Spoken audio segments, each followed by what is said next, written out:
Assalamualaikum warahmatullahi wabarakatuh. Kami dari kelompok 3 ingin mempresentasikan hasil laporan observasi kami yang telah kami lakukan di Madrasah Ibtidaiyah Negeri 3 Loksmawe.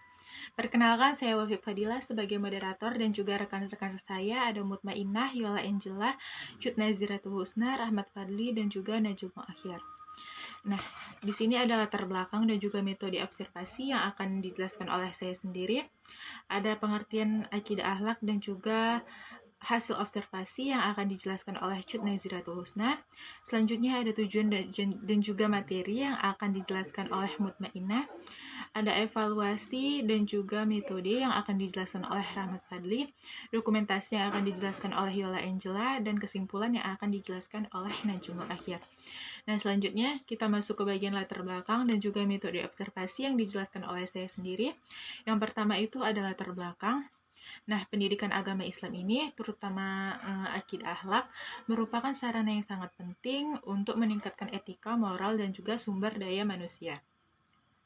Manusia secara umum dapat menjamin keberhasilan tegaknya syariat Islam dan juga keberhasilan pembangunan suatu bangsa.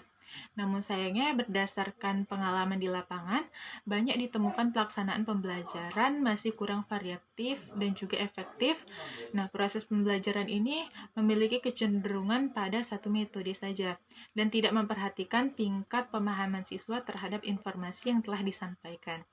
Nah, kebanyakan siswa itu kurang aktif dalam proses pembelajaran. Siswa lebih banyak mendengar dan juga menulis, yang menyebabkan isi pelajaran itu hanya sebagai hafalan saja sehingga siswa tidak memahami konsep yang sebenarnya.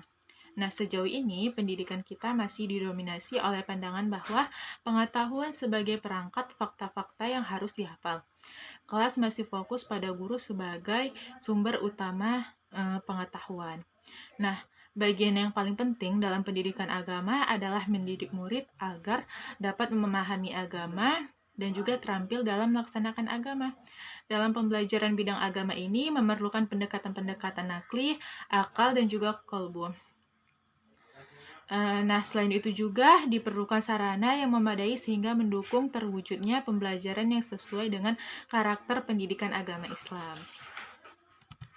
Nah, selanjutnya ada metode observasi. Nah, di sini kami menggunakan 3 metode. Yang pertama itu ada metode wawancara, yang kedua ada metode dokumentasi, yang ketiga adalah metode waktu dan juga tempat. Nah, yang pertama itu adalah metode wawancara. Nah, metode ini dilakukan dengan cara tanya jawab langsung dengan narasumber, yaitu Ibu Badriah SPDI sebagai guru bidang akidah akhlak yang mengajar di kelas 6 saat itu ya di SMA di Madrasah Ibtidaiyah Negeri 1 Loksmawe. Nah, yang kedua itu adalah dokumentasi. Nah, dokumentasi ini dilakukan oleh penulis. Nah, dalam hal ini kami mengambil dokumentasi dalam bentuk foto, video, dan juga rekaman suara saat melaksanakan observasi di kelas 6 sebagai bahan untuk menguatkan hasil observasi kami. Nah, yang ketiga itu adalah tempat dan waktu. Observasi ini dilakukan pada hari Jumat tanggal 5 November 2021 pukul 9.00 WIB, dilaksanakan di Madrasah Ibtidaiyah Negeri 3 Loksmawe, yaitu di Jalan Pemuda nomor 1 Kuta Blang, Banda Sakti. Nah, sekian penjelasan dari saya. Selanjutnya ada pengertian akidah akhlak dan juga hasil observasi yang akan dijelaskan oleh Cut Naziratul Husna. Selanjutnya ada tujuan dan juga materi yang akan dijelaskan oleh Mutmainnah, ada metode dan juga evaluasi yang akan dijelaskan oleh Rahmat Fadli. Selanjutnya ada dokumentasi yang akan dijelaskan oleh Yola Angela dan kesimpulan yang akan dijelaskan oleh Najmul Akhir. Kepada teman-teman saya persilahkan. Terima kasih saya ucapkan kepada moderator yang telah memberikan kesempatan kepada saya. Nah, hasil observasi akidah akhlak.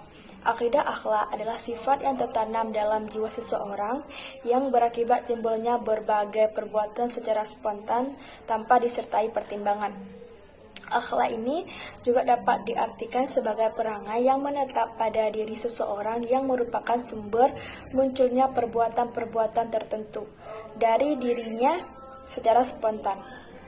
Nah, dampak adanya pemaksaan dikarenakan akhlak berasal dari dalam diri manusia, maka antusiasinya adalah timbul akhlak mulia dan juga akhlak buruk. akidah dan akhlak. Dalam sejarah Islam, kaitannya tuh sangat erat dan juga kuat dan benar tercermin dari akhlak terpuji yang dimiliki, dan begitu pun sebaliknya. Dalam konsepsi Islam, akidah dan akhlak tidak hanya sebagai media yang mencakup hubungan manusia dengan Allah, tetapi juga mencakup hubungan sesama manusia dan juga alam, karena merupakan implementasi dari ajaran Islam.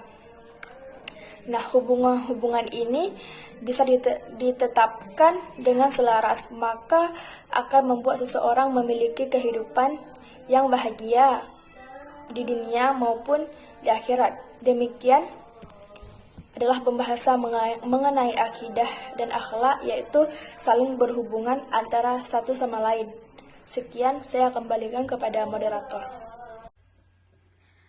Baik, terima kasih kepada moderator kita yang telah memberikan sedikit waktu untuk saya untuk menjelaskan tentang tujuan pembelajaran akidah akhlak dan materi hasil pengamatan.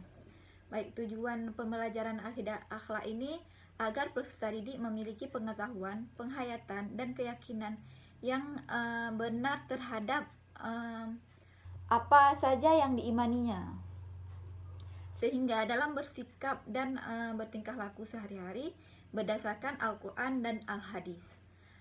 Yang kemudian itu untuk mengamalkan akhlak-akhlak yang baik dan berusaha sekuat tenaga untuk meninggalkan akhlak yang buruk baik dalam hubungan dengan Allah, diri sendiri, antara manusia maupun hubungannya dengan alam lingkungan.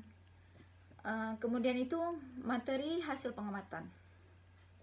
Baik, dari observasi yang kami laksanakan di Min 3 Lok Semawai itu pada 15 November 2021. Tujuannya untuk melakukan pengamatan mengenai pembelajaran akidah akhlak, serta untuk mengetahui bentuk dan susunan prota, program tahunan, prosem, program semester, minggu efektif, dan RPP, rencana pembelajaran.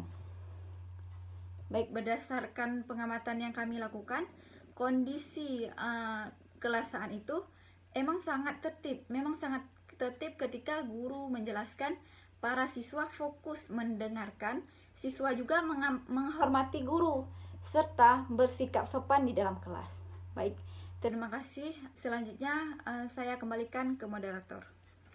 Assalamualaikum warahmatullahi wabarakatuh. Saya Rahmat Fadli akan menjelaskan tentang evaluasi di Min 3 Lok Semawai.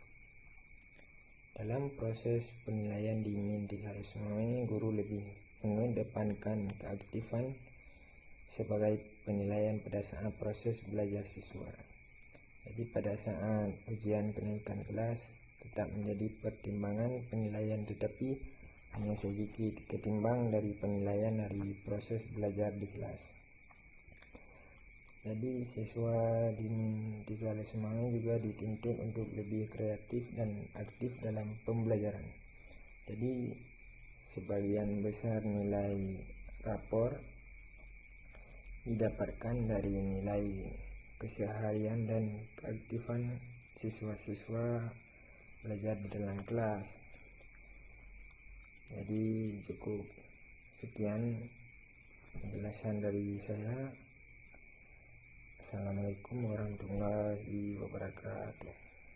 Baik, saya akan menjelaskan tentang dokumentasi yang kami dapatkan setelah kami melakukan observasi di Min 3 Lok Semawai.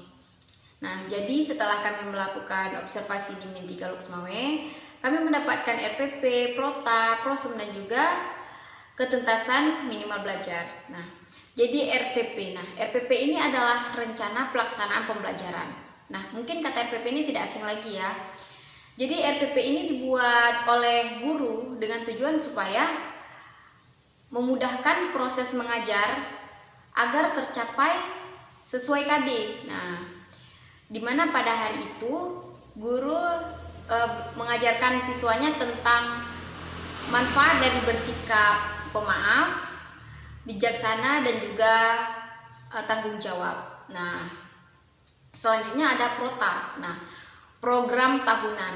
jadi program tahunan ini adalah rencana alokasi waktu agar tercapainya SK dan KD yang diterapkan pada saat itu. Nah, tujuannya apa? Supaya kompetensi dasar yang sudah diterapkan oleh kurikulum di sekolah tersebut mampu dicapai semuanya oleh siswanya. Nah, selanjutnya ada program semester PROSEM. Nah, jadi PROSEM ini merupakan bagian dari program tahunan juga, di mana PROSEM ini memiliki tujuan yang sama, yaitu supaya KD yang telah diterapkan oleh kurikulum di sekolah tersebut mampu dicapai seluruhnya oleh siswa. Nah, jadi satu semester ini adalah 6 bulan.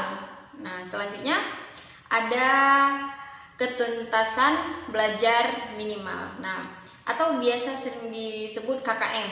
Nah, jadi KKM adalah kriteria bagaimana siswa ini bisa dikatakan lulus. Nah, jadi ini mengacu pada kompetensi dasar juga. Bagaimana siswa ini sesuai tidak dengan kompetensi dasar yang ada. Jika sesuai, maka siswa ini dianggap lulus. Nah, demikian dari saya. Assalamualaikum warahmatullahi wabarakatuh. Saya akan menjelaskan kesimpulan dari hasil observasi makalah kami. Berdasarkan hasil observasi, pembelajaran akidah akhlak di Madrasah Min 3 Loksmawe sudah baik, dan pembelajaran yang dilakukan oleh guru sudah cukup baik, dikarenakan ada beberapa alasan. Pertama, sudah tersedianya RPP.